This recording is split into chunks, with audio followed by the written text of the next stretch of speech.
आद्य प्रथम तीर्थंकर श्री ऋषभ देव आदिनाथ भगवान की, उनके पुत्र भगवान श्री भरत भगवान बाहुबली भगवान की,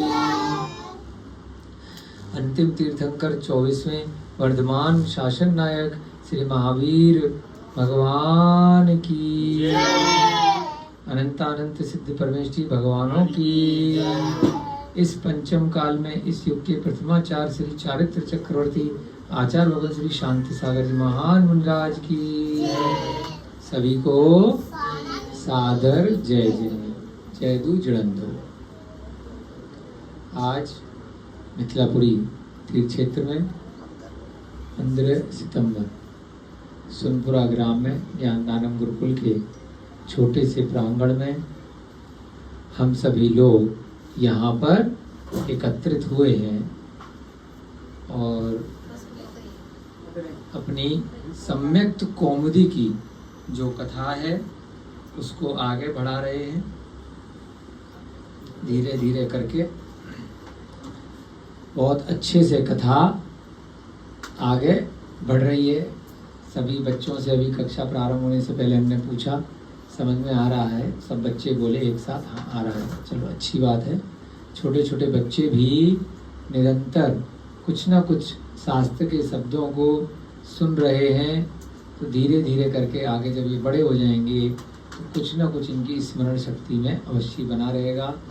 कहीं पर भी कोई भी शब्द, क्योंकि मिक्स बच्चे हैं, कोई छोटा है कोई बड़ा है, तो किसी भी बच्चे को भी कमतर नहीं आंकना चाहिए। क्योंकि हमें भी कई बार, आज हम 40-42 साल के लगभग हो गए हैं, हमें भी जब इनकी उम्र के थे तो कुछ जो विशेष बातें हैं आज भी, ऐसा नहीं है कि सब कुछ भूल गए, इस उम्र की भी कुछ कुछ विशेष जो माता पिता ने सिखाया, दादा दादी जी ने स्कूल में आसपास या व्यवहार देख करके लोगों के आचरणों से कुछ ना कुछ विशेष चीज़ आज भी ध्यान है, विशेष संस्कार आज भी ध्यान है। तो अगर ये बच्चे लोग लगातार कई वर्षों के निरंतर अभ्यास से शास्त्र सभा, संस्कार, बाकी जो इनकी जो पाठशाला चल रही है, स्कूली शिक्षा विद्यालय की चल रही है, वो भी अगर साथ में चलती रहेगी, उसका भी इनको ध्यान ज्ञान अर्जन होता रहेगा, तो कुछ ना कुछ चीज़ें ये आगे इसको लेकर के जाएंगे। जैसे छोटे बच्चे भी ये भैया पढ़ा रहे थे, सुबह पहाड़ी पढ़ा रहे थे, गिनतियाँ सिखा रहे थे, तो उसी के बाद वो चीज़ आगे बढ़ती है। गिनतियों के बाद जोड़ना, घटाना, भाग देना, गुणा करना, है ना, वो आएगा। फिर उसके मतलब जो पहले सीखा था उसका उपयोग आएगा। तो यहाँ पर भी जो हम स्वाध्याय करा रहे हैं उसका भी आगे धीरे धीरे उपयोग निरंतर आएगा। विशेष रूप से लगभग आज से 10-11 वर्ष पहले ही हमने भी अपने जीवन में एक सीरियस लेवल पे रुचि पूर्वक स्वाध्याय करना प्रारंभ किया था, है ना। आचार्य श्री बिहर सागर महाराज जी का इंदिरापुरम जहाँ हमारा घर था, वहाँ आगमन हुआ था। तो चैतन्यमती माता जी हैं वर्तमान में, पहले चेलना दीदी के नाम से प्रसिद्ध थी, उनका आगमन हुआ।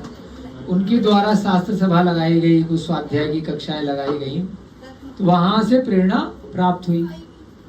हमारे जीवन में भी पद्म पुराण का हमने स्वाध्याय किया सबसे पहले, तो फिर रुचि बनती गई, तो थोड़ा बेस समझा, फिर आगे बढ़े धीरे धीरे करके। तो ऐसे ही अगर ये बच्चे 5 साल से 8 साल 10 साल 12 साल के हैं, अगर इनको अभी से ही पिछले 5-6 वर्षों से यहाँ ज्ञानदानम गुरुकुल में, यहाँ के प्रांगण में आप लोगों के सानिध्य में पढ़ रहे हैं, सीख रहे हैं, तो धीरे धीरे करके इनका बेस कह लीजिए या फाउंडेशन कह लीजिए या जड़ रूट कह लीजिए, वो मजबूत होता जाएगा।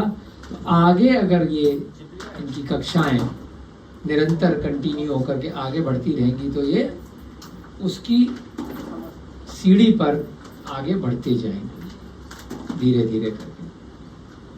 अंत में जाकर के इस भव में यदि इन्होंने अच्छे भावों के साथ समाधि मरण किया, जो पाप हैं उनसे डरे, कषायों को वास्तविकता में पढ़ने के अलावा अपने आचरण में भी उतार करके कषायों से दूर रहे। कषाय नहीं करें। जो भी अन्य विषय वस्तु शास्त्रों में आ रही है उसको सुन करके अपने स्मरण में लाए, चिंतन में लाए, और जो गलतियां पिछले लोगों ने करी, पिछली कथाओं में अपन ने सुनी, उनको सोचा और जरा भी उस पर अगर कुछ भी विश्वास करा तो बच्चे उनसे फिर दूर रहेंगे कि उसने ऐसा किया था उस जन्म में, तो उसको बाद में इसकी वजह से ये तकलीफ आई। कई बार तो उसी जन्म में आ जाते हैं, रोग आ जाते हैं, कोढ़ हो जाता है, कोई बीमारी लग जाती है, धन लुट जाता है ना। कई बार जो उस जन्म में उसका फल नहीं मिल पाता तो वो फिर अगले जन्म में, क्योंकि आत्मा वही रहती है ना, अगले जन्म में मिलता है। आप आए, गाड़ी में बैठ करके आए, यहाँ पहुंचे, बाद में आप दूसरी गाड़ी में बैठ गए। आप तो रहे ना, सुबह किसी दूसरी कैब से आए, शाम को दूसरी कैब से चले गए, आप तो वही रहे। आपने वाहन बदल लिया। आप एक महीने किसी होटल में रहे, एक दिन अगली बार किसी और होटल में रहे, किसी और धर्मशाला में रहे, फिर कहीं और रहे। संस्था में आप लोग मान लीजिए कार्य कर रहे हैं, कभी नहीं समझ में आया कहीं और कार्य कर ले, तो आप कभी भी किसी भी कार्य को परिवर्तित कर सकते हो। कपड़े पुराने हो गए, घिस गए, नए ले आए, जूते पुराने हो गए, मोबाइल पुराना हो गया, नया ले आए, तो परिवर्तित हो गया। तो ऐसे ही ये आत्मा है।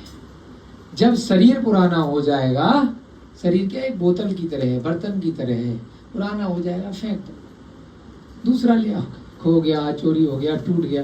तो ऐसे ही घर पुराना हो गया, जब तक रिपेयर करने की संभावना है तब तक करेंगे, नहीं तो दूसरा लोगे जब ज्यादा पैसे आ गए, है ना। तो ऐसे ही यह आत्मा, जब ये भव पूरा हो गया, ये समय पूरा हो गया, जिस शरीर के अंदर ये आत्मा रह रही है, अब ये पुराना हो गया, बेकार हो गया, अब इसकी रिपेयर नहीं हो सकती, तो ये ऐसा ये जो आत्मा है इस शरीर को छोड़ देगी। सांप का उदाहरण आपने सुना होगा, हमने तो प्रत्यक्ष भी कई बार देखा है, आप तो गांव के बच्चे हैं, आपने भी देखा होगा। सांप की कैचुली होती है, किस किसने देखी है? अरे सब बच्चों ने देखी होगी। तो सांप अपनी कैचुली कुछ वर्षों में, या हो सकता है हर साल ही, स्वयं छोड़ देता है जब उसकी नई खाल आ जाती है। जब नई खाल, ऐसा नहीं है कि वो बिल्कुल एकदम उसकी आत्मा दिख रही है या हड्डियां दिख रही है, एकदम नया शरीर हो जाता है। उसकी खाल नई डेवलप हो रही है निरंतर, और जैसे ही ऊपर की पपड़ी पुरानी हो गई तो एक झटके में उसको रगड़ करके छोड़ देता है और आगे बढ़ जाता है, तो बिल्कुल फ्रेश नहा लेता है। इंसानों की भी तो भैया जब उतरती है, इंसानों की तो मान लीजिए कोई चोट लग गई, वैसे नहीं उतरती, कैचुली की तरह नहीं उतरती, कि पूरी की पूरी एक साथ। तो उसको बोलते हैं, हमने उस दिन भी उदाहरण दिया था, उत्पाद, व्यय और द्रव्य। इंसानों की क्या होती है, छोटा बच्चा धीरे धीरे बड़ा हो रहा है, तो कुछ नया शरीर में आ रहा है, उरारा प्रतिदिन झड़ रहा है, निकल रहा है। लेकिन अब जब बूढ़ा हो गया, बड़ा हो गया, तब फिर एक साथ आत्मा और शरीर एक साथ निकलेगी। इंसान के केस में तो जिस दिन शरीर पूरा एकदम निकला, उसी दिन आत्मा खत्म, तो वो फिर नया शरीर को धारण करे। कभी भी कोई भी संसारी आत्मा बिना कोई नया शरीर धारण किए उसका मरण नहीं होता। इधर मरण हुआ और एक सेकंड भी नहीं लगता, उसका भी असंख्यात्मा भाग है, उसमें वो दूसरा शरीर नियम से ग्रहण कर लेगी। जब तक संसारी अवस्था में है, सिद्ध अवस्था में, मुक्त अवस्था में नहीं पहुंची, मोक्ष नहीं हुआ है, तो चाहे मनुष्य से जाकर के चींटी भी बन सकती है, हाथी भी बन सकती है, दोबारा से मनुष्य भी बन सकता है, देवता भी बन सकते हैं, और नरक भी जा सकते हैं, कोई भी पशु पक्षी कीड़े मकोड़े बन सकते हैं, लेकिन उसका जो भी शरीर मिलेगा तुरंत वह आत्मा, चाहे छोटा शरीर मिला है तो छोटी हो जाएगी, बड़ा मिल गया हाथी जितना तो वह आत्मा बड़ी हो जाएगी। ऐसे ही हम लोगों को क्या करना है, थोड़ा सा विश्वास करना है, और आप सभी लोग धीरे धीरे निरंतर इसका अभ्यास करते रहें, स्वाध्याय को आगे बढ़ाते रहें, स्वयं के चिंतन में लाएं। बच्चे लोग भी धीरे धीरे करके इसका अभ्यास करें, और बड़े लोग जो यहाँ पे गुरु हैं, जो बड़े लोग हैं, बड़े बुजुर्ग हैं, है ना, वो इसको बच्चों को और स्वयं को भी आगे पढ़ाएं। इन्हीं भावनाओं के साथ में आज का स्वाध्याय आगे बढ़ा रहे हैं। हमारी लगभग 15-16 कक्षाएं शायद हो चुकी हैं। कब से शुरू हुआ था 10 लक्षण? 28 से शुरू हुआ था। एक दिन हम बाहर गए थे तो गैप था, तो लगभग 17-18 कक्षाएं आपकी शायद हो गई हैं। इसमें नेट पे जो डालते हैं उसमें तो डालते हैं ना कि क्लास कौन सा नंबर है। हाँ, यहाँ पे भी वही वाली क्लास नंबर लिख दिया करो कल से, जिससे कि जब ये नेट पे डालेंगे तो ध्यान रहेगा कौन से नंबर की कक्षा है। तो यहाँ पर तीसरे दिन की कथा चल रही है।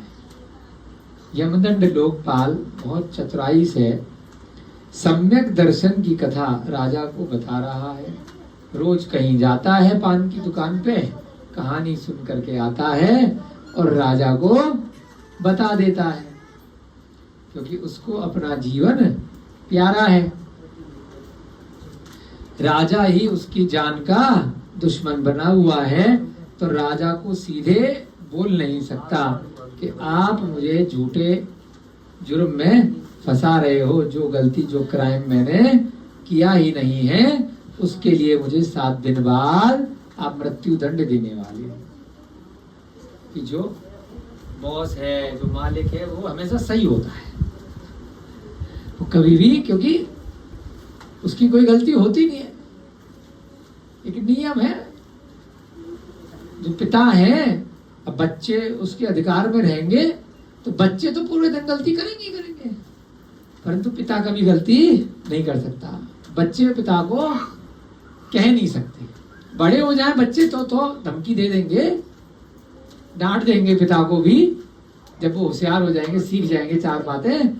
जब तक छोटे बच्चे हैं तो वो माता और पिता की वास्तव में अगर कभी कोई गलती हो भी तब भी कह नहीं सकते कि आपने ये झूठ बोला है। आप घर के अंदर बैठे हो और आपने कह दिया कि आप नहीं हो, आप शराब पी करके घर पे आए हो, आप असत्य बोलते हो, आप गलत आचरण करते हो, तो बच्चे नहीं बोल सकते। ऐसे ही राजा को कोई भी प्रजा का व्यक्ति नहीं बोल सकता। आज प्रधानमंत्री है, वही राजा है आज के देश में। नगर का कोई मुख्यमंत्री बड़ा अधिकारी है, वो चोरी कर रहा है, रिश्वत मांग रहा है या गलत आचरण कर रहा है, पुलिस वाला अगर चोर है, अधिकारी कोई बड़ा चोर है, बेईमान है, भ्रष्टाचारी है, उसके मुंह पे आप नहीं कह सकते। कह सकते हो अंकल जी रास्ते में पुलिस वाले ने पकड़ा, उससे लड़ सकते हो क्या? वो फंसा देगा आपको कि अभी तेरे पे ये कागज नहीं, वो कागज नहीं, जान देता बन रहा है। लड़ते रहो केस, फिर उसके बाद वहां पर भी बड़े बैठे, फिर आप 10 साल 20 साल जिंदगी के खराब करके आप कहोगे क्यों जो है चक्कर में पड़ा। मेरे खराब हो चुके एक बार 10 साल मोबाइल चोरी के केस में। हमारा ही मोबाइल चोरी हुआ, हमने ताब में आकर के कंप्लेंट कर दी, फिर पुलिस वालों की कर दी। जोश था, कम से कम 6-7 साल लपेटा उनने। हर चौथे दिन बुला लेते थे थाने में, आओ। 8-10 साल बाद इतना थक गए, चक्कर काट काट के लिखना पड़ा कि भाई साहब मैं तो भारत छोड़ के चला गया, अब मैं जीवित ही नहीं, मेरा पीछा छोड़ो। इतना परेशान कर दिया, बुला बुला करके। कभी भी मैं उठा के नोटिस आ जाता। मोबाइल मिला नहीं, मोबाइल मिल गया, सब चीज मिल गई, लेकिन मेरे हाथ में नहीं दिया ना, हाथ में दिखा दिया इसके पैसे दो। तब आपको, अब मैं पैसे देने के लिए भी फिर कोर्ट कचहरी इतनी बार 30,000 कोर्ट के चक्कर, पागल कर दिया। जितने का मोबाइल नहीं था, 8-10 साल लगा दिए, चक्कर कटा के 2,000 रुपए के मोबाइल के लिए। मैंने कहा भाई मेरा पीछा छोड़ो, मेरा कोई मोबाइल नहीं खोया। नहीं खोया है, कैसे नहीं खोया? आपने हमारे भी 20 साल लगाए, 10 साल लगाए, वो पीछे पड़ गए। तो एक अनुभव बता रहा हूं अपना जीवन का, कि इसलिए हाथ जोड़ो, पीछा छोड़ो, ज्यादा भावों में मत बहो, पहले अनुभव लो कि किससे लड़ाई लड़ रहे हो। राजा से लड़ाई लड़ रहे थे ना पुलिस, थाने के बाहर चोरी हुआ था इसलिए तैश में आ गए थे कि तुम्हें थाने के गेट के बाहर चोरों ने कैसे छीना, इसलिए हमें गुस्सा था, इसलिए FIR कर दी। तो करो, आओ बेटा, पुलिस वालों पे FIR करोगे तो छोड़ेंगे थोड़ी। है ना, एक तरह से थाने के बाहर हो रही है चोरी, तो हमने कहा भाई आपके थाने में चोर बैठे, बाहर चोरी गेट पे छीन रहा बंदा, बताओ तो कौन सुरक्षित है? फिर बताते हैं कौन सुरक्षित है। तो ऐसे ही हम इस उदाहरण से बता रहे हैं कि राजा को अगर चोर बोल दोगे, राजा के प्रिय मंत्री को चोर बोल दोगे, राजा की पत्नी को चोर बोल दोगे, उसके पुत्र को चोर बोल दोगे, क्या अब बताते हैं तेरे तो आपका बचना बड़ा मुश्किल है। तो यहाँ पर भी यमदंड की वही स्थिति हो रही है कि राजा, मंत्री और पुरोहित तीनों चोर हैं। तो किसको बोले? टाइम पास कर रहा है, क्या पता इसके दिल की घंटी बज जाए और मेरे ऊपर दया कर दे। मैं इनको चोर नहीं बोल सकता, बस इनको क्या कर सकता हूँ? जागृत कर सकता हूँ, कन्विंस कर सकता हूँ, समझा सकता हूँ, हाथ जोड़ करके अपनी प्राणों की भीख मांग सकता हूँ। अगर इनका दिल पसीज गया तो मुझे छोड़ देंगे, नहीं तो कोई उम्मीद 1% भी नहीं है। तो अपने 7 दिन गिन रहा है ना। तो ऐसे ही आप लोगों को हम प्रेरणा दे रहे हैं, कभी भी ऐसी विकट परिस्थिति में फंस जाओ तो आपसे अगर बड़ा व्यक्ति है तो उससे झगड़ो मत, शांति से साम दाम दंड भेद लगाओ, नहीं तो धैर्य पूर्वक अपनी मृत्यु का इंतजार करो और उसके बाद उस समय को अच्छे से अपना ध्यान पूर्वक समाधि वर्ण की तरफ, अपने स्वाध्याय की तरफ, चिंतन की तरफ, मेडिटेशन की तरफ ध्यान से निकालो कि ये मेरे ही कोई पूर्व जन्म के कर्मों का उदय है, जिसके कारण से वर्तमान में मैंने ये अपराध नहीं भी किया है, फिर भी मुझे सजा मिल रही है। इस प्रकार से प्रेरणा दो। टिकारूसी हत्याकांड हुआ था तो तब वो लोग गलती से घूमते घूमते राजेश तलवार, मुकुट तलवार की जो भैया भाभी थे हमारे पास आ गए। हमने अपने जैन धर्म के हिसाब से भक्तांबर के कुछ उनको बताए, महाराज जी के दर्शन कराए, वीर सागर महाराज जी थे, तो उनको समझाया। अरे नहीं हमने तो नहीं किया, हमने कहा पूर्व जन्म में किया होगा, मान जाओ।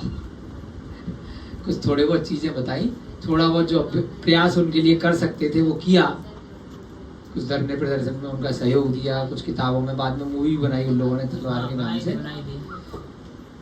मुलाकात हुई, बहुत बार हमारे यहाँ आए गए, संपर्क में आज भी है, अच्छे लोग थे, है ना, इसलिए बच गए। उनके साथ कुछ घटना हुई, बच्ची भी गई, उसके बाद जेल भी गए। उन्होंने पंगा किससे लिया, क्यों फंसे, हम पर्सनली मुलाकात हुई, सारी चीज, इसलिए प्रत्यक्ष रूप से जानते हैं। इतना बड़ा कांड हुआ, पिक्चर भी बनी, क्यों फंसे? एक मेल भेजी, किसके खिलाफ मेल भेजी? सीबीआई जो जांच कर रही थी। अरे पंगा किससे ले रही?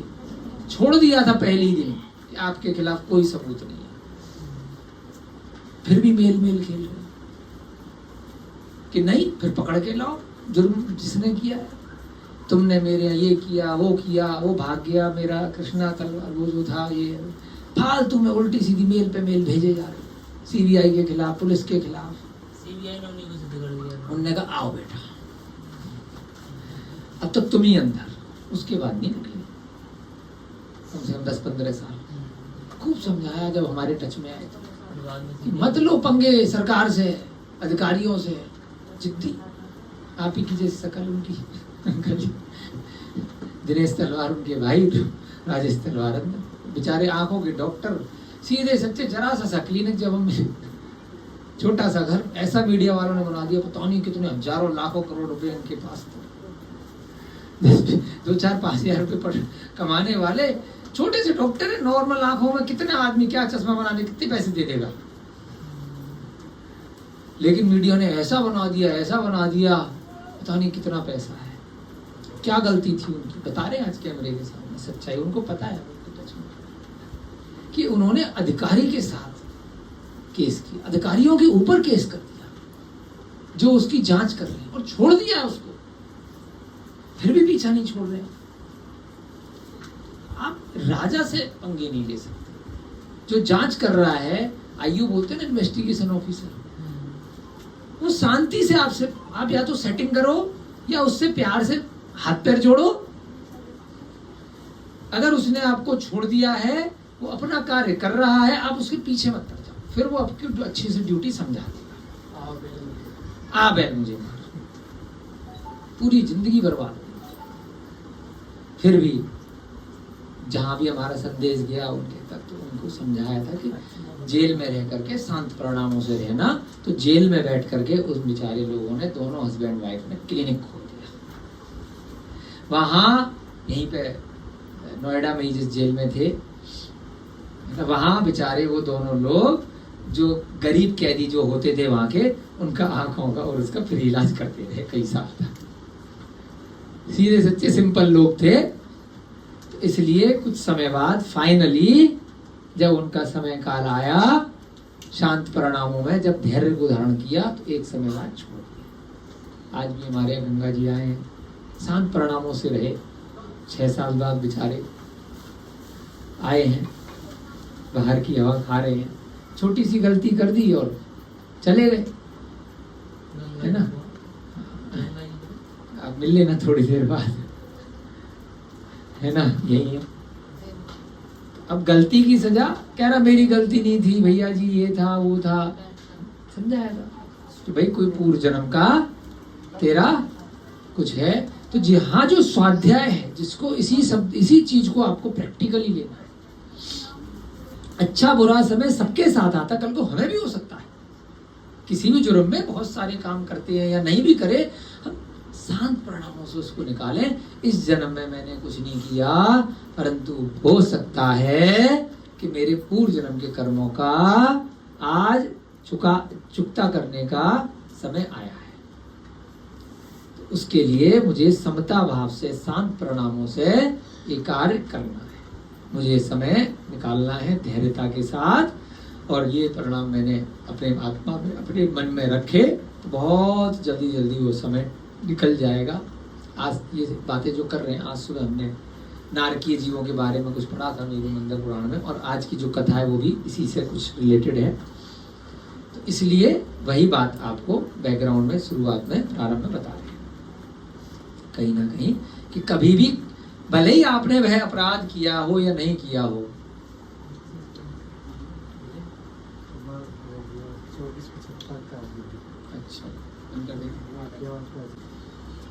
तो यहाँ पर भी कुछ ना कुछ ये जो हम बातें कर रहे हैं उसी से रिलेटेड है, कोई गप नहीं है। लेकिन क्योंकि छोटे बच्चे हैं, बड़े बच्चे हैं, सीधे कथा के साथ में कुछ लिंक करके भी आपको चीजें बताएंगे, हमारे भी समझ में आएगा, हमारे भी चिंतन में आएगा और आपके भी आएगा।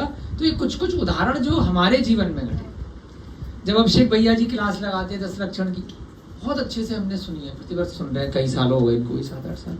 ये जब बात करते हैं तो ये मेरे जीवन की नहीं करेंगे, अपने जीवन की करेंगे, तभी तो आपको भी चिंतन में आएगा। तो बच्चे भी यही सीखेंगे, कल को ये अगर सीखेंगे, ये कहीं स्टेज पे बोलेंगे, ये अपने जीवन के अनुभव बताएंगे विनय भैया जी। तो ये परंपरा है कि किसी चीज को समझाने के लिए आदमी स्वाध्याय करता है, दूसरे आचार्यों के या जो पूर्व काल में महापुरुष या कोई दुष्ट पुरुष रहे हैं, उनके उदाहरणों के माध्यम से हम उनके कर्मों का क्या उनको फल मिला, उससे हम उदाहरणों से सीखते हैं। और उसके बाद अपने उदाहरण, किसी को 10 साल हुए, किसी को 18 साल का हुआ, किसी को 20 साल हो गए, अंकल जी को 60 साल हो गए, वो उनके अपने पूरे की पूरे लाइफ के जो उससे उदाहरण लिंक हुए, फिर उन्हें याद कि ये चीज तो यार मैं बार सोचता था कि मेरा नुकसान क्यों हुआ, मैंने तो किसी का पैसा नहीं मारा, मेरे साथ ऐसा क्यों हुआ, मैंने तो अपने पुत्र वधू को बहुत अच्छे से रखा, तो फिर मेरे बहू आए, उन्होंने मेरे साथ ऐसा क्यों किया। बहुत बार होता, मैंने तो सबके साथ अच्छा किया, मैं तो सबके साथ अच्छा करता हूँ, उस लड़के ने मेरे साथ ये क्यों किया। अपने ही स्वयं के कर्मों का फल आता है, किसी और का नहीं आता। आत्मा में बहुत कार्मण शरीर जो है ना, कर्म सिद्धांत, जैसे घड़ी थी ना आपकी, दिखा है ना, बस देख, वैसे तो इसमें भी है, सामने चल रही है, अभी घड़ी है, कैसे चल रही है अपने आप, मशीन कैसे चल रही है, सेल से चल रही है। क्या है ये सब, पुद्गल है, वस्तु है, आत्मा नहीं है। गिरेगी तो किसी को दर्द नहीं हो रहा है। जब ये मशीन अपने आप चल सकती है है ना, वही 1 घंटे बाद 5 बजेगा, फिर 6 बजेगा, फिर 24 घंटे ऑटोमेटिक, जब तक इसका कर्मों के हिसाब से। इसके अंदर क्या है, इसको चलाने वाला इसकी आत्मा सेल है। जब सेल खत्म तो घड़ी रुक जाएगी, फुल स्टॉप। ऐसे ही हमारे शरीर के अंदर सेल क्या है, कहते हैं ना सेल से बना है, ये शरीर सेल से बना है, यही से लिया वो सेल शब्द, है ना। तो जब तक वो सेल्स हैं, सेल है, तब तक ये शरीर ऑटोमेटिक चल रहा है, और उसके बाद जैसे वो खत्म तो रुका। परंतु वो सेल जो आत्मा वाला सेल है, अभी ये जो वैज्ञानिक बताते हैं वो किसको सेल बताते हैं, ऊपर जो शरीर में छोटे छोटे सेल हैं उसी को वो सेल समझ रहे हैं।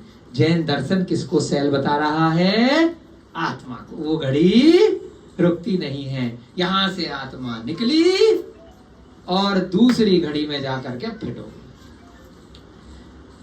जब ये घड़ी अपने आप चल सकती है तो कर्मों के सिद्धांत के हिसाब से ये पूरा की पूरा संसार अपने आप क्यों नहीं चल सकता।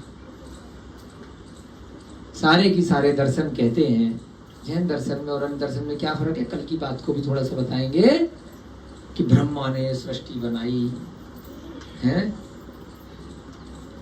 शंकर जी इसका श्रृंगार करने वाले, विष्णु जी पालन करने वाले, और ब्रह्मा ने बनाई तो ब्रह्मा को किसने बनाया।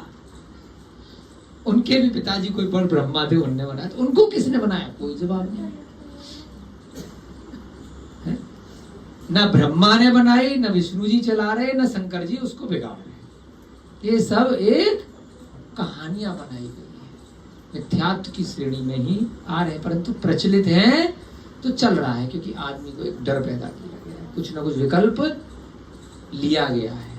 जैन दर्शन क्या कहता है, जैसे घड़ी अपने आप चल रही है, ऐसे ही ये 3 लोक, ऊर्ध्वलोक, मध्यलोक और अधोलोक अपने आप बना हुआ है।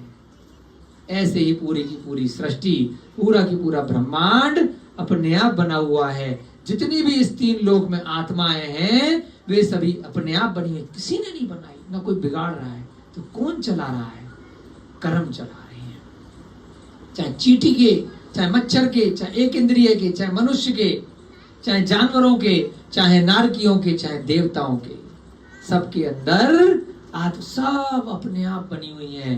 परंतु कर्म आ रहे हैं और कर्म जा रहे हैं, हर जीव के परिणामों के अनुसार। जैसे भाव करोगे वैसे कर्मों का आश्रय होगा, और बाद में उनकी धीरे धीरे उदय आएगा और निर्जरा होगा।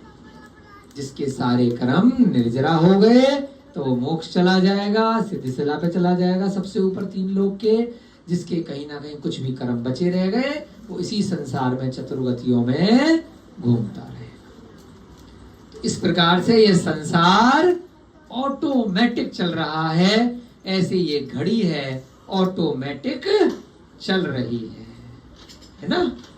तो इस उदाहरण से, छोटे छोटे उदाहरणों से हमने भी सीखा है, कहीं ना कहीं प्रवचनों में, अपने चिंतन में, कहीं कथाओं में, कहीं महाराज जी से, कहीं विद्वानों से, उन्हीं उदाहरणों को अपने द्वारा थोड़ा सा लीपा पोती करके आगे पीछे जोड़ करके आप लोगों के चिंतन में डालने का हम अभ्यास प्रयास निरंतर करते रहते हैं। तो यहाँ पर आप लोगों के लिए इस जीवन में क्या सीखा, इन 6-7 दिन की कथा चलेगी जो कि कभी भी हमें अपने से बड़े वाले से, जिसमें हमें कन्फर्म है कि हमें हासिल नहीं होगा, तो क्या करना, बस क्षमा मांग लो। उनसे आप नहीं जीत पाओगे। रिक्शे वाले को पता है गाड़ी वाले से नहीं जीत पाएगा, तो लड़ाई झगड़ा नहीं करो, है ना। लेबर वाले को पता है अपने ऊपर के अधिकारी का है, तो हमें भी अपनी लिमिटेशन, अपनी सीमाएं पता हैं, क्यों झगड़ा करना है। अपना काम चलता भाड़ में जाए, हम आगे बढ़े। जो अपने से ज्यादा पावरफुल है किसी भी प्रकार से, उससे झगड़ा नहीं करना। इसमें कायरता नहीं है, इसमें बुद्धिमता है।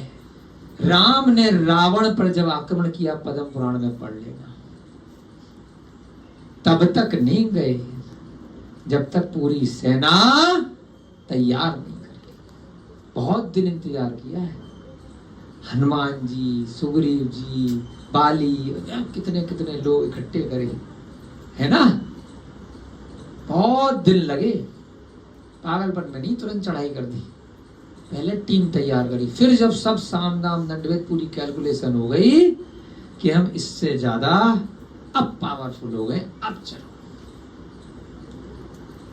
ऐसे ही नहीं गए भावों में आकर के मारे जाते। ऐसे तो उस भव से तद्भव मोक्षगामी है, नहीं मारे जाते, परंतु उस समय भी उन्होंने पूरा सब तैयार किया,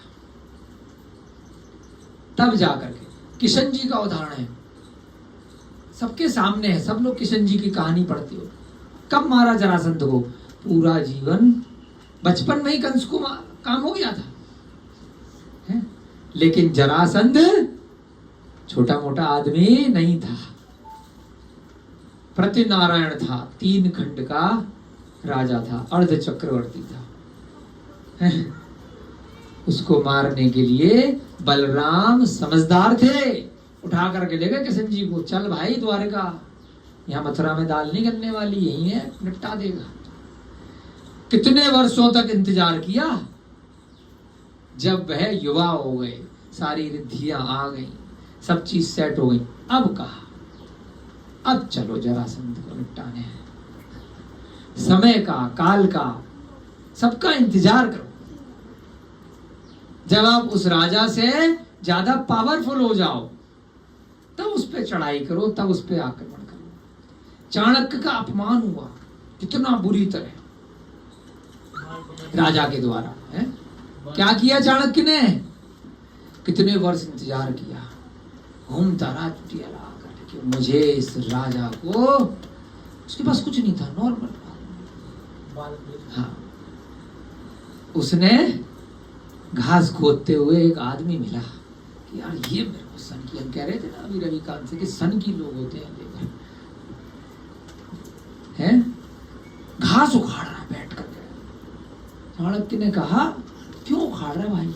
मैं रास्ते से जा रहा था, इस घास ने मुझे तिनका लगा दिया, मैं इस यहाँ के इस पूरे प्लॉट की सारी घास को उखाड़ डालूंगा, पंगे लूंगा, छोड़ूंगा नहीं घास। घास से लड़ रहा आदमी। उन्होंने कहा ये मेरे टाइप का आदमी है, मुझे ऐसा ही सन की पागल आदमी चाहिए। किसने कहा? चाणक्य ने कहा चल बेटा, प्यार से पुचकारा, मेरे साथ चलेगा? क्या काम है? तेरे को नगर का राजा बनाऊंगा। कैसे बनाओगे? बस जैसे मैं कहता हूं वैसा करिए। चलो, पागल था, जब घास के पीछे पड़ गया, उसी घास को ही मारे जा रहा है। उस आदमी को ट्रेंड किया, उस आदमी का नाम था चंद्रगुप्त मौर्य है? क्योंकि उसे मालूम था, चाणक्य बूढ़ा हो गया था कि अब मैं राजा नहीं बन, मैं नहीं इससे पंगे ले सकता, मुझे एक पागल आदमी चाहिए जो जमीन से लड़ रहा है। वो मेरे कहने पे अगर मैंने उसको पाल लिया, पुचकार के ट्रेनिंग दे दी, उसको तलवारबाजी सिखाई, उसको युद्ध कौशल सिखाया, उसको सारी कूटनीति सिखाई, उसके बाद समूल नाश कर दिया उस राजा का। बस उसका और कोई काम, टारगेट था ही नहीं चाणक्य का, उसी का नाश करना था जिस राजा ने उससे पंगे लिए थे। ऐसे कितने, अब आपको क्या करना है इस ग्रंथ के उदाहरण से? जो यमदंड लोकपाल कर रहा है, वो राजा से पंगे नहीं ले रहा है कि तुम चोर हो, कि तुम यो हो, कि तुम वो हो, तुम्हारी सबूत मेरे पास खड़ा हूं है, उठा के ले आया है, खड़ा हूं भी ले आया है, जनेऊ भी ले आया है, और अंगूठी भी उठा के ले आया। लेकिन नहीं, कहानियां समझा रहा है। तब कहानी में आगे बढ़ रहे हैं। राजा के जो मंत्री है वो चारवाक मत को मानने वाला है। उसने क्या कहा है कि यह जो द्वार सींचा नहीं जा रहा, बन नहीं रहा है, बार बार टूट रहा है, तो ये द्वार को बनाने के लिए पानी की जगह किसी भी व्यक्ति का, मनुष्य का रक्त बहा करके लगा दो। राजा ने कहा भाई मैं तो जैनी आदमी, मैं तो मारूंगा नहीं। फिर भी मंत्री मान नहीं रहा। ठीक है, उन्होंने प्रजा को बुला लिया, वहां अनाउंसमेंट कर दिया कि चलो चेक तो करें अपने राज्य में कि कोई सन की पागल है कि नहीं, क्या पता कोई अपने आप से तैयार हो जाए प्रजा को बचाने के लिए, राज्य को बचाने के लिए। राजा ने तो कह दिया जहां मैं खड़ा हूं वहां नगर है, मैं तो तंबू लगाकर गेट के बाहर खड़ा हूं, मैं तो यही खुश हूँ भाई, मेरे को ऐसी राजा बनने का कोई शौक नहीं, ऐसी जमीन जायदाद ऐसे महल का मुझे कोई शौक नहीं जिसमें एक भी प्राणी का वध होता हो। मैं वध उसी को करूंगा जो हमारे ऊपर आक्रमण करने आया है, जो व्यसनी है, जो गलत आचरण कर रहा है। अपनी प्रजा की रक्षा के लिए तो मैं विरोधी हिंसा कर सकता हूँ, मैं अन्यथा किसी भी प्रयोजन से किसी भी जीव हत्या का मैं नहीं करूंगा, मैं दोष नहीं लगाऊंगा। मुझे नरक त्रियंचगति में जाने का कोई शौक नहीं है। जो मंत्री है उसने भीड़ इकट्ठी करी, महाजनों ने पैसा इकट्ठा किया, उन्होंने कहा चलो एक आदमी बना देते हैं सोने का, स्वर्ण का आदमी बनाया, उसको बहुत सारे रत्न आभूषण पहनाए और उसके बाद उसको गाड़ी में बिठा करके पूरे नगर में घुमा दिया कि चलो नगाड़े बजा के देख लेते हैं कोई संकी पागल आ जाए। तो एक औरत है और उसका पति है, दोनों बड़े गरीब हैं, वरदत्त और निष्करुणा। इनके 7 बच्चे हैं। कितने बच्चे हैं? 7 पुत्र हैं। अनाउंसमेंट चल रहा है कि ये सोने का आदमी दिया जाएगा और साथ में 1 करोड़ दिनार और दिए जाएंगे, जिससे उनने कहा यार गरीबी में दिन काट रहे हैं, फिर पैदा कर लेंगे एक और, अपने घर की खेती है, चलो नीचे वाला सबसे छोटा बच्चा है जो गोलू है उसको दे देते हैं। तो उस गोलू का नाम क्या था? इंद्रदत्त, है ना? गोलू हंस रहा है कि माँ बाप ने कहा कि पैसे मिलेंगे, बाकी 6 का तो ध्यान रखेंगे और 1 चला जाएगा तो 1 आधा और पैदा कर लेंगे 1 साल में, क्या दिक्कत है? पैसे से सब कुछ खरीदा जा सकता है। जिसके पास धन है वही मनुष्य कुलीन है। कौन सोच रहा है? वो उसका जो पिता है, जो अपनी पत्नी को पटा रहा है। वही शास्त्रज्ञ है और गुणज्ञ है, वही वक्ता है, वही दर्शनीय सुंदर है। जो पैसा है तो उसको सब सुन रहे हैं, टीवी पे भी सुन रहे हैं, भीड़ भी उसके पास आ रही है? पैसा नहीं है तो गिने चुने लोग पकड़ पकड़ के लाने पड़ रहे हैं। यही असली लोग हैं जो बिना पैसा बांटे हुए भी सुन रहे हैं, समझ रहे हैं। वो क्या कह रहा है पति? अगर धन है तो सब है, कुलीन भी है, हम विद्वान भी, पंडित भी हो जाएंगे, हमारी बात सब सुन लेंगे। उनको दिखेगा ना अमीर आदमी, शास्त्रज्ञ, हम जो बोलेंगे वो सामने वाला मान लेगा। गुणज्ञ है, पैसे से गुण भी आ जाएंगे, वक्ता भी हो जाएंगे, हम कुछ भी बोलेंगे सामने वाले 1000, 500, 1 लाख, 2 लाख। आज प्रधानमंत्री की सीट से मोदी जी हट जाएं, 4 आदमी सुनेंगे। जब बूढ़े हो जाएंगे, अटल बिहारी वाजपेयी, कोई नहीं पहुंचता। पीवी नरसिंह राव मरे, 2 आदमी नहीं थे, कोई नहीं पहुंचता पद से निकलने के बाद। अधिकारी रिटायर हो जाए IAS लेवल से, कोई नहीं पहुंच रहा। जब तक पद पे है तभी तक आगे पीछे लोग घूम रहे हैं काम निकलवाने के लिए। पावर का खेल है, पैसे का खेल है। जब तक पैसा है सब कुछ दर्शनीय है, सुंदर है, समस्त गुण धन का आश्रय करते हैं। ये कौन सोच रहा है? ये उसका पिता सोच रहा है। वरुदत्त अपनी पत्नी को कह रहा है, हे भद्रे, धन की महिमा देखो। धन का इच्छुक यह मनुष्य शमशान की भी सेवा करता है। शमशान में जाकर के भी लोगों को जला रहा है, मार रहा है। किस लिए? कोई काम नहीं मिला तो जो नौकरी मिल गई कर रहा आदमी पैसे के लिए। महान अनर्थों को भी करता है। होता ना चांडाल, हत्या भी कर रहा है। जेलों में होते ना कि इसको मृत्यु दंड मिला है तो पैसे के लिए आदमी मारता है ना? चांडाल भी मार रहा है, फांसी भी दे रहा है। पैसे का इच्छुक मनुष्य महान अनर्थों को करता है। कहता है ना, सुपारी लेकर के, मैं पैसे लेकर, सुपारी बोलते खाने वाली अलग, मारने वाली अलग। पिक्चरों से सब बच्चों ने सीख ली होगी, हमने भी पिक्चरों से सीखी है। सुपारी लेकर के आए जो क्रिमिनल होते हैं, 1 लाख रुपए की सुपारी, 10,000 रुपए की, 500 रुपए की। जो आतंकवादी होते हैं वो भी सुपारी लेकर के आते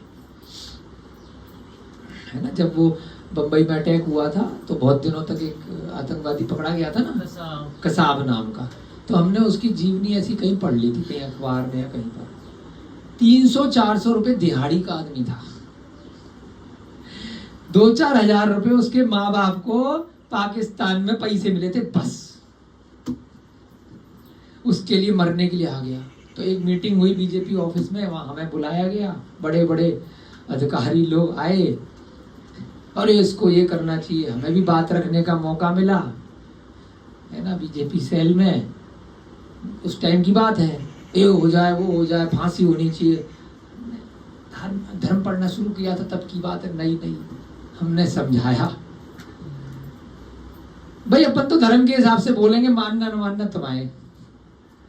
हमने भी 5, 10, 15 मिनट जो लेक्चर दिया वहां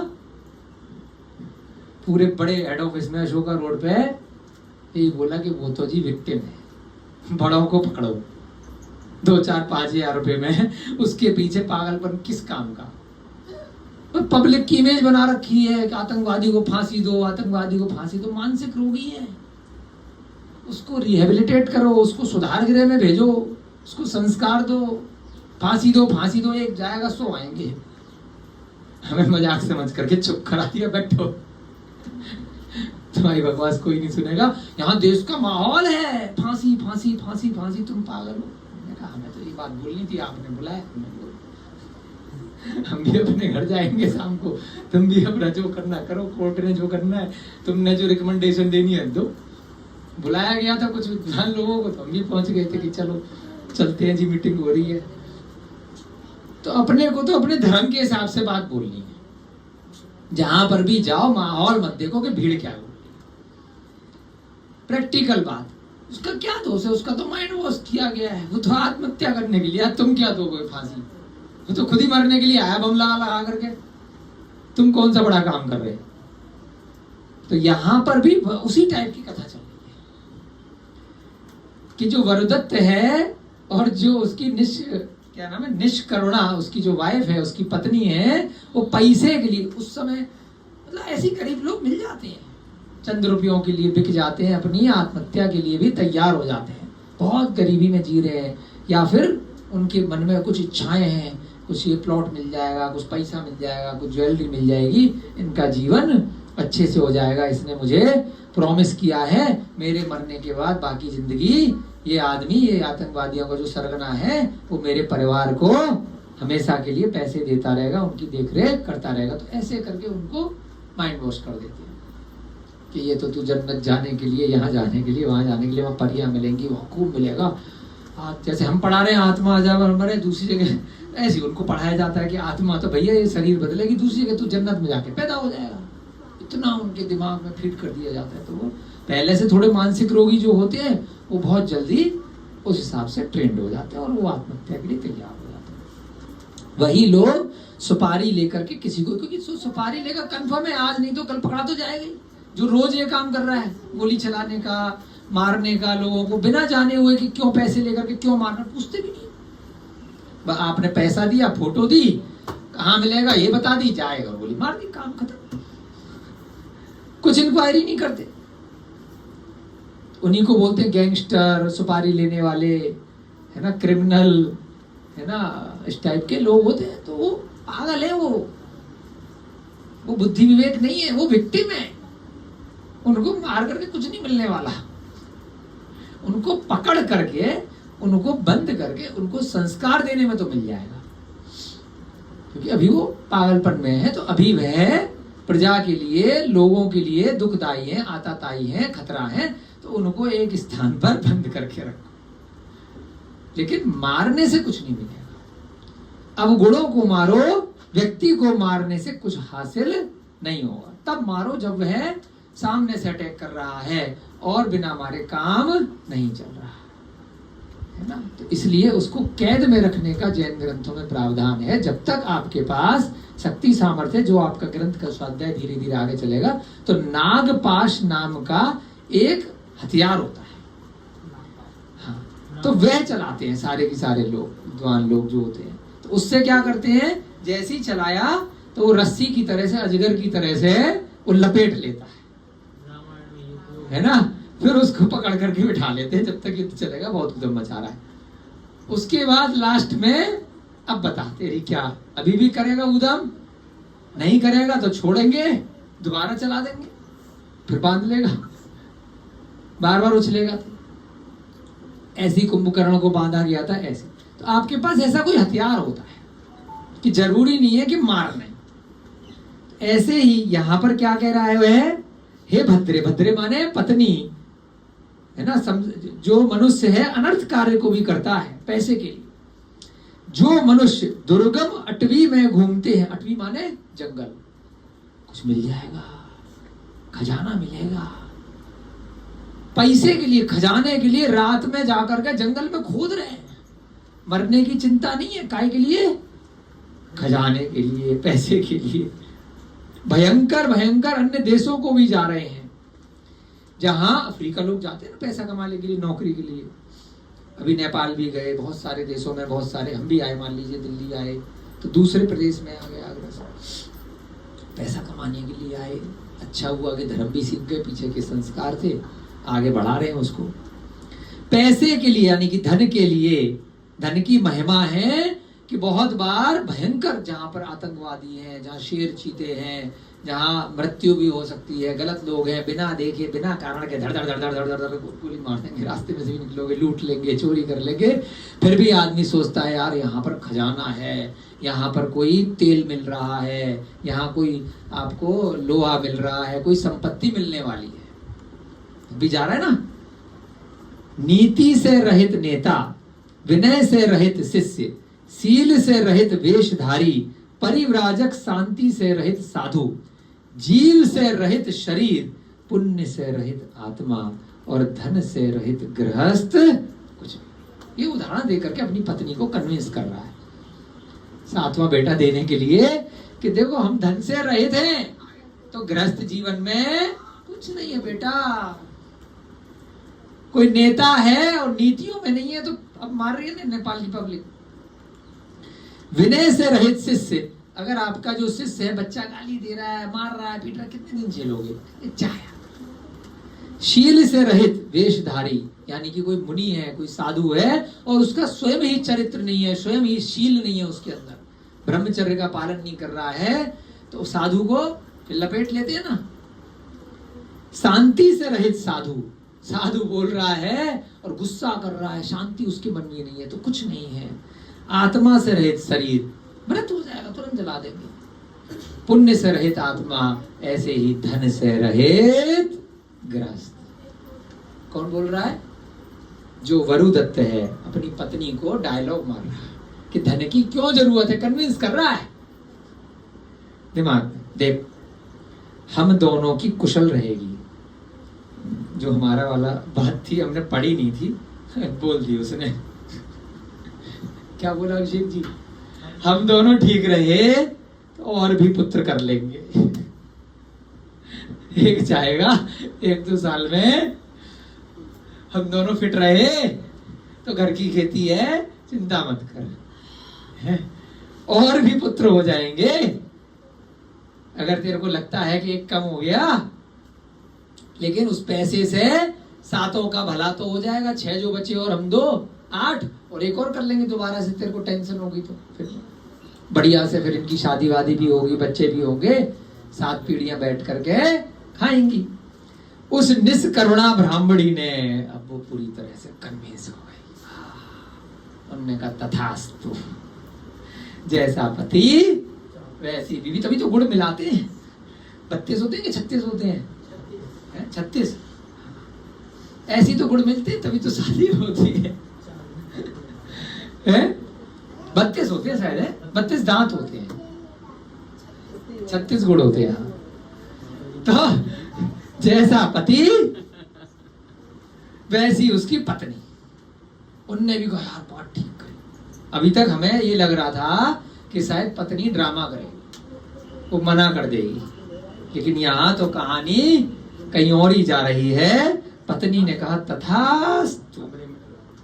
तथास्तु माने कर लो यार, पैसा पैसा पैसा पैसा पैसा है। तदनंतर वरुदत्त ने घोषणा कर दी और कहा, वहां जो घूम रहे थे वो बैंड बाजा लेकर के, नगाड़े लेकर के और रथ लेकर के, सोने का आदमी लेकर के, कि इस द्रव्य को लेकर के मैं अपना पुत्र देता हूं। छोड़ो ये पैसा, 1 करोड़ दिनार और ये सोना आदमी स्वर्ण का, आओ बैठो, मैं अपना बेटा दे रहा हूं। महाजन भी उसमें एक थे, तो उन्होंने कहा आप दीजिए, लेकिन जो घोषणा है ध्यान से सुनी थी, एक लाइन और लिखी थी उसमें नीचे, जो नोट लिखा था छोटे से में, कि जिससे कि बाद में आप ड्रामा ना करो कि धोखे से राजा ने मेरे बेटे को अपहरण करके मार दिया।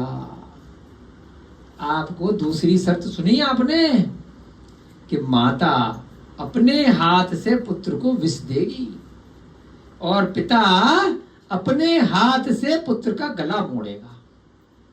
भले यहां नहीं, वहीं जाकर के गेट के पास, जहां गेट बन रहा है, क्योंकि रक्त भी तो निकालना है, सींचना भी तो यही फैल जाएगा रक्त, फिर क्या होगा किस काम का। जो मरने के लिए विष कौन देगा? माता ने मारा, पिता ने मारा, भाई राजा का कोई लेना देना नहीं है, मंत्री का कोई लेना देना नहीं है। ये शर्त भी है, कल को केस ना कर दो सुप्रीम कोर्ट में कि सैनिकों ने ले जाकर के मार दिया। तो ये शर्त ध्यान रखना कि तुम जो बोल रही हो तुम्हें ही जहर देना है, और तुम जो पैसे ले रहे हो गला भाई साहब खींच करके तुमने मोड़ना है। पैसे का लालच। वरदत्त ने कहा तथास्तु। ये भी शर्त क्या क्या करवा देता। अनादिकाल से हमेशा होता आ रहा है अभिषेक जी, हम और आप किसी खेत की मूली नहीं है। पिता की इस चेष्टा को सुनकर, अब नाम क्या था सातवें पुत्र का? इंद्रदत्त। इंद्रदत्त बैठा, घर छोटा सा, तभी तो गरीब है, कोई 7 महल का मकान थोड़ी है उनका। वही एक कमरे में सारे पड़े होंगे बेचारे, गरीबी में, झोपड़ी में। इंद्रदत्त ने अपने मन में विचार किया, अहो संसार में स्वार्थ ही सब कुछ है। उसे सारा ज्ञान अभी शुरू में उदाहरण दिया था ना कि पिता अगर गलत भी है, अगर बच्चा गोलू की तरह छोटा है तो पिता सही है, इसीलिए तो वही चीज आ रही है। बड़ा होगा तो पिताजी तो बाद में मारेंगे, बेटे एक लठ मार देगा ऐसे पिता को, बड़ा होता तो मुझे मार रहे हैं।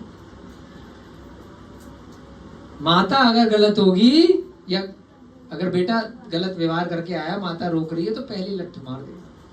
यहाँ पे छोटा बच्चा है, लेकिन इतना तो है कि सोच पा रहा है कि हो क्या रहा है, मेरे बारे में ही कोई बात हो रही है। वो सोच रहा है इस संसार में स्वार्थ ही सब कुछ है, कोई किसी को प्यारा नहीं है। जिस प्रकार, अब कौन सोच रहा है? अब इंद्रदत्त की कहानी सुनो, उसके मन में क्या चल रहा है। जिस प्रकार छोटा बच्चा भी है, वो भी सोच रहा है, तेरी तो बुद्धि उसमें भी है। जिस प्रकार पक्षी सूखे वृक्ष को छोड़कर अन्यत्र चले जाते हैं, कि जब वृक्ष पे अब पत्ते वत्ते नहीं है, पेड़ सूख गया, तो पक्षी क्या करेंगे? उसको घोंसला तो बना नहीं पाएंगे। जिस प्रकार से पक्षी सूखे वृक्ष को छोड़कर चले जाते हैं, उसी प्रकार से सेवक, नौकर, काम करने वाले धन रहित, उसके मालिक के पास अब तनख्वाह देने के लिए पैसे नहीं हैं। कुलीन और उत्कृष्ट राजा को भी छोड़कर अन्यत्र चले जाते हैं। क्यों? पैसा नहीं है। हुआ था हमारे, कई बार होता है कि सेवक जो है भाई कितने दिन इंतजार करेगा, 1 महीना 2 महीना, तीसरे महीने उसका भी फूट जाएगा कि अब राशन के पैसे नहीं है, बीवी चिल्ला रही, बच्चे चिल्ला रहे, कब तक फ्री सेवा दूंगा। तो साधारण सेवक जो हैं वह धन रहित राजा को भी छोड़ करके अन्यत्र चले जाते हैं, चाहे वह राजा उत्कृष्ट राजा हो, राम की तरह हो, बहुत अच्छे से पालन करने वाला हो, अच्छा है, छटनी हो जाती है। पक्षी फल रहित वृक्ष को छोड़ देते हैं, सारस सूखे सरोवर को छोड़ देते हैं। जो हंस सारस है, अब सरोवर में पानी नहीं है तो वहां रह करके क्या करेंगे। भौरे गंध रहित फूल को कौन कह रहा है? इंद्रदत्त सोच रहा है कि मेरे माँ बाप ही मुझे बेच रहे हैं चंद पैसों के लिए, इनके लिए आज पैसा ही सब कुछ हो गया, पुत्र आज इनके लिए कुछ भी नहीं है। मृग जले हुए वन को छोड़ देते, मृग माने हिरण। अब वन में क्या, पत्ते तो मिलेंगे नहीं, खाना मिलेगा नहीं, तो मृग भी, जंगल में आग लग गई है तो छोड़ देते हैं। भंवरे जो होते हैं, अगर फूल में पराग नहीं है तो पराग रहित गंध रहित फूल को भंवरे छोड़ देते हैं वैश्याएं। बड़े लोगों के लिए है वैश्याएं निर्धन पुरुष को छोड़ देती है। अब वो फिर किसी और धनवान के पास चली जाती है, उससे पहले तो पगला रही होती है। जैसे ही आपका धन खत्म, वैश्या उसी दिन से दूसरे घर। इसीलिए उसको बोला वैश्या। पत्नी कभी भी निर्धन पति को नहीं छोड़ती,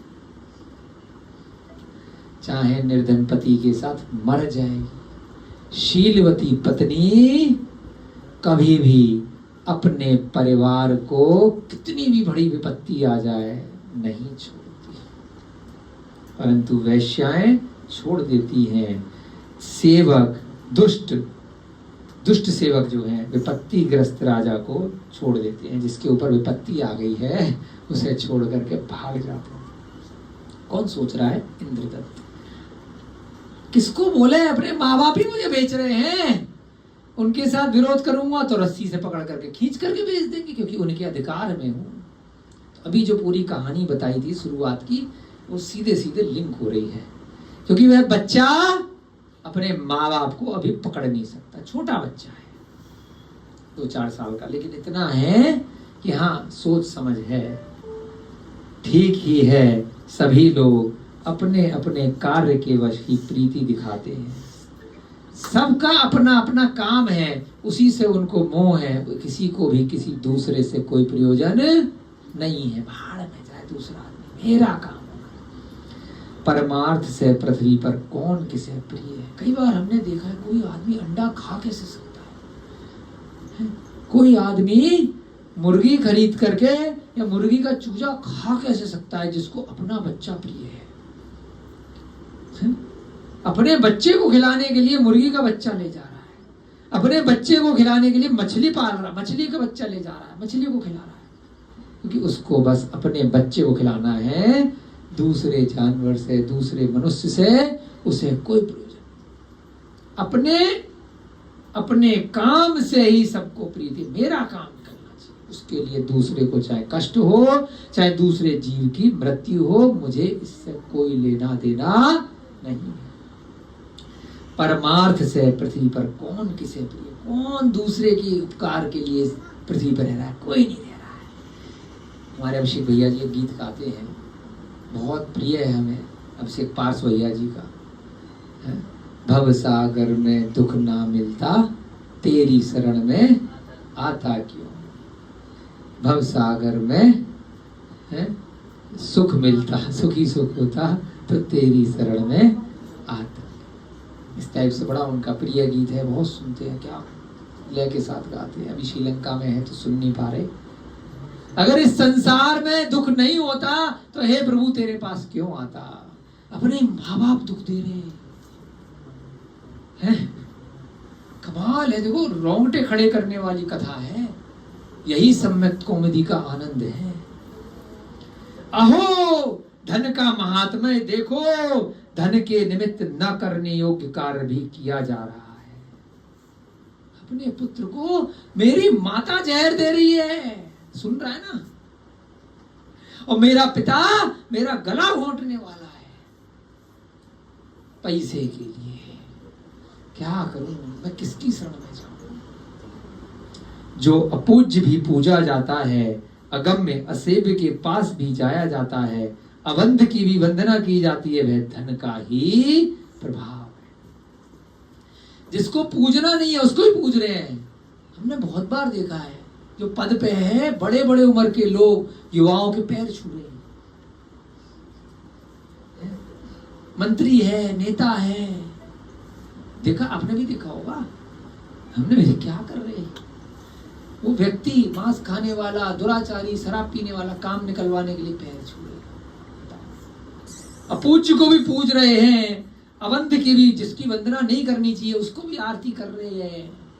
इस संसार की महिमा है धन के लिए कर रहे हैं कि इससे मेरा कुछ धन का प्रयोजन निकलेगा। करते हैं ना लोग संसार में।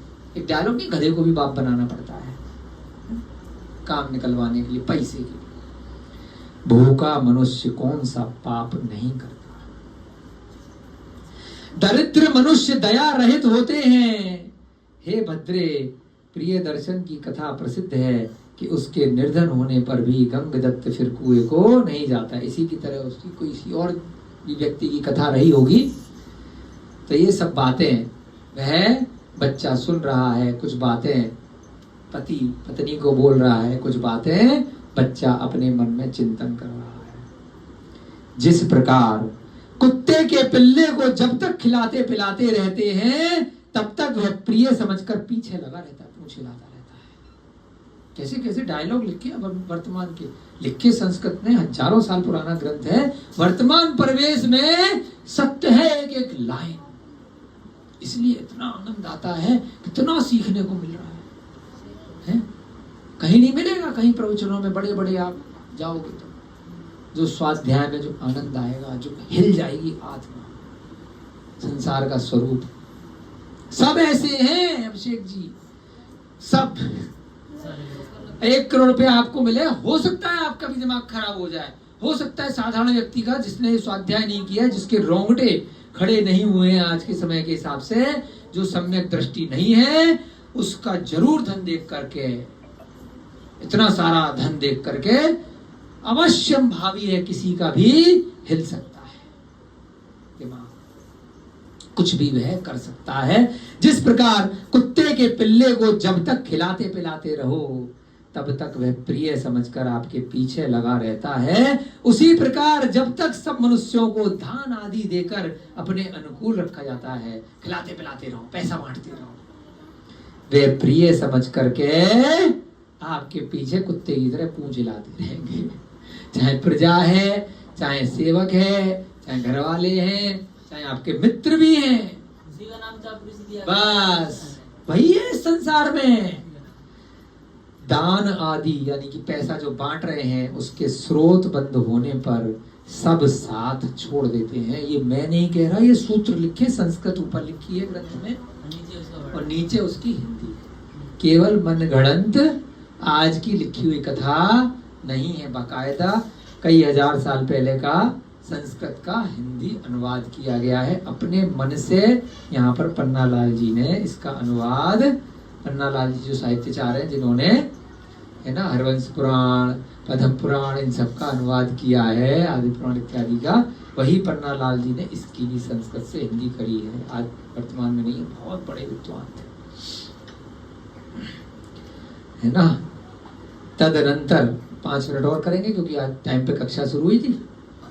तदनंतर द्रव्य लेकर, बस कहानी का वो चल रहा है, पैसे ले लिए। बच्चा क्या करेगा, छोटा सा है, उठा करके बांध करके पैक कर देंगे बोरे में, भागने की कोशिश भी करेगा तो। बरदत्त ने द्रव्य लेकर, नोट लेकर 1 करोड़ और वो सब सोने का आदमी अपना पुत्र, क्या हुआ, चलिए, अपना पुत्र महाजनों को सौंप दिया, ले जाओ। तदनंतर जो आभूषणों से सहित था तथा माता पिता आदि लोगों से घिरा हुआ था, ऐसे हंसते हुए, अब उसको आभूषण भी पहना दिए, बलि के लिए जा रहा है, करते हैं ना, ये बकरे की बलि होती है, माला वाला डालते हैं, है ना, वही आभूषण है।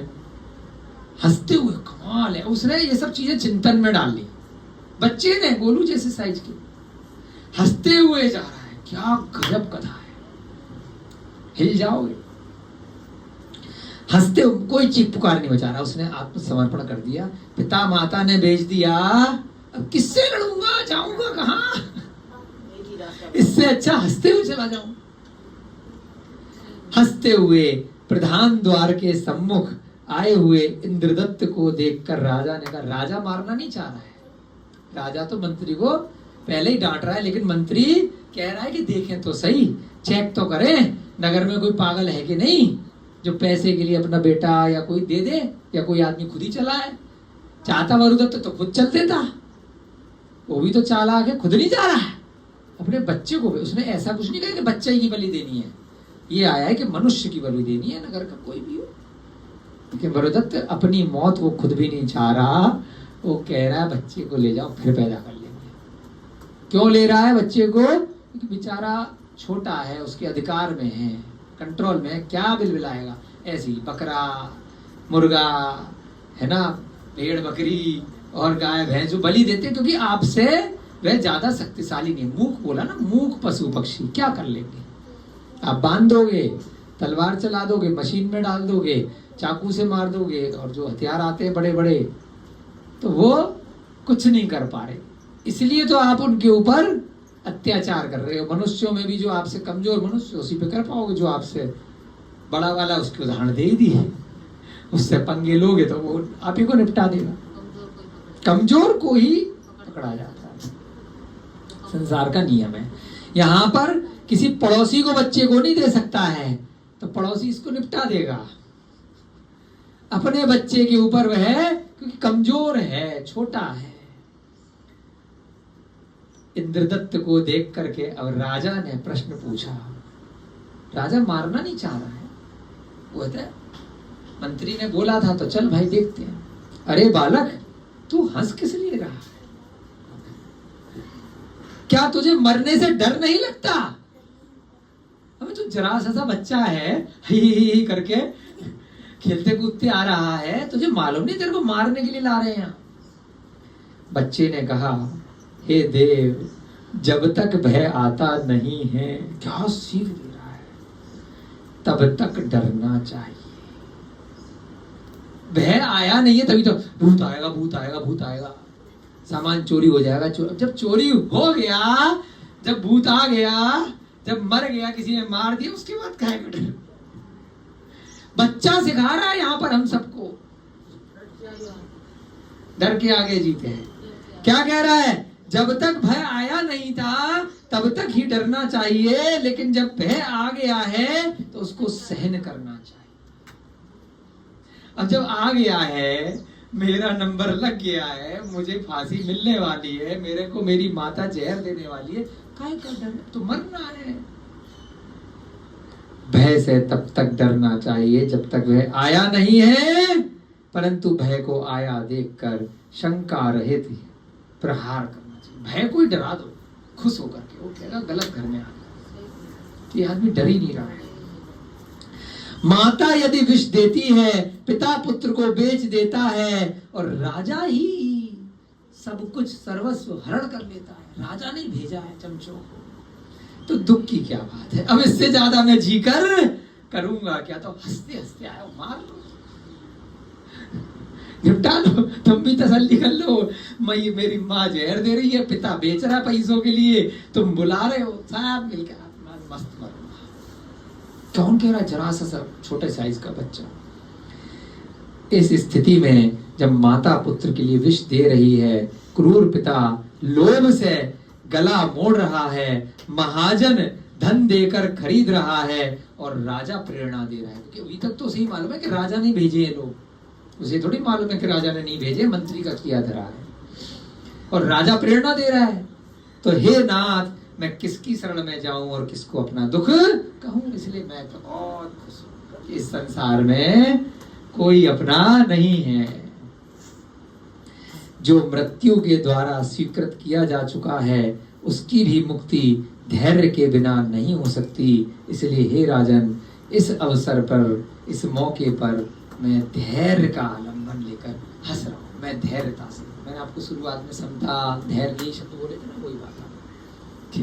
अब मैं शांत रूप से मरण को तैयार हूं, मैं धैर्य रूप से यहाँ पर हंस रहा हूं, क्योंकि जब मृत्यु आ चुकी है, जब उस पे तख्त पे खड़े हो गए हैं, तो क्यों चीखें, क्यों चिल्लाएं? अपने इष्ट देव को याद कर रहा हूं और खुश हूं। मेरे ही कर्मों का उदय आया है, मेरे ही कोई पाप कर्म किए होंगे। अभी तो मैं छोटा बच्चा हूँ, पिछले जन्म में मैंने ही ऐसा कुछ किया होगा, किसी दूसरे जीव को इस प्रकार से मैंने पैसे लेकर के मांस की दुकान पे बेचा होगा, कोई खरीद कर ले गया होगा, खाया होगा, मारा होगा। मैं तो अपने ही कर्मों की शांति पूर्वक निर्जरा कर रहा हूँ। बस ये वाला पैराग्राफ और करेंगे, फिर आपकी छुट्टी। इंद्रदत्त ने पुनः कहा, क्योंकि इंटरेस्ट आ रहा है ना थोड़ा सा कि क्या कहने वाला है। हे राजन, माता के द्वारा संताप को प्राप्त हुआ बालक पिता की शरण में जाता है। माता मार रही है, हमारे साथ भी होता था जब हम छोटे थे। मम्मी ने कुछ कहा तो शाम को जब पिताजी आएंगे तो मम्मी ऐसे ऐसे किया, मारा पीटा, खेलने नहीं दिया। माता ने संताप अगर कष्ट दिया, गाली दी, दुखी किया, डंडे से मारा, डस्टर से मारा, थप्पड़ मारा है, तो शाम को किसकी शरण में जाएगा बच्चा? पापा की शरण में जाएगा, पिता की शरण में जाएगा।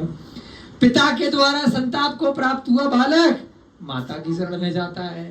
पिता ने मारा, मम्मी मम्मी मम्मी मम्मी। जहां दोनों के द्वारा संताप को प्राप्त हुआ राजा की शरण में जाएगा। वहां पर पड़ोसी के पास, कोई विद्वान के पास, गुरुजी बचाओ, दादाजी बचाओ, है, दोनों मार रहे हैं। अब राजा के द्वारा भी संताप को प्राप्त हुआ, महाजनों की शरण में जाएगा। कोई और धनी वनी वहां के लोग हुए, परंतु जहां माता ने विष दिया, पिता ने गला मोड़ा, महाजन धन दे रहा है और राजा प्रेरणा दे रहा है, वहां किसके आगे कहा जाए। अब तो चारों ही मुझे घेर करके बैठे हो, तो हंसू नहीं तो फालतू में क्यों रो। क्या सीख दे रहा है, वाह।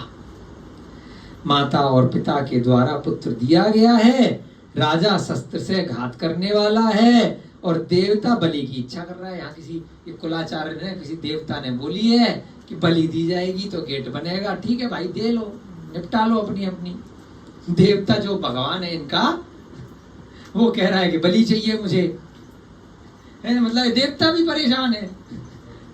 वहां रोना और चीखना क्या करेगा जब देवता इन सबसे भी ऊपर देवता है। देवता ही तो कह रहा है उसको, चार मार्ग मत वाले को कि बलि दो, तो भगवान भी तुम्हारी तरह है।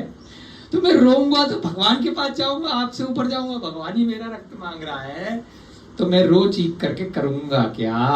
अर्थात कुछ नहीं। इसलिए मैं चाहता हूं कि मेरा धीरता के साथ में मरण हो। अब आगे की कक्षा कल इसको कंटिन्यू करेंगे, देखते हैं, क्योंकि राजा जिन मत का न्यायी है, कोई बलि तो देने नहीं देगा, है ना। ये लड़का भी बड़ा खतरनाक है, इतनी आसानी से मरने नहीं वाला। यमदंड लोकपाल बहुत अच्छे से कहानियों के माध्यम से राजा को कुछ सिखाना चाह रहा है। तीसरे दिन की कथा हमारी आगे बढ़ रही है, कल और आगे बढ़ेगी, देखेंगे क्या निष्कर्ष पे पहुंचती है। जय बोलिए महावीर भगवान की, अनंत अनंत सिद्ध परमेष्टि भगवानों की। सभी को जय जनेन्द्र, जय दो, जय दो।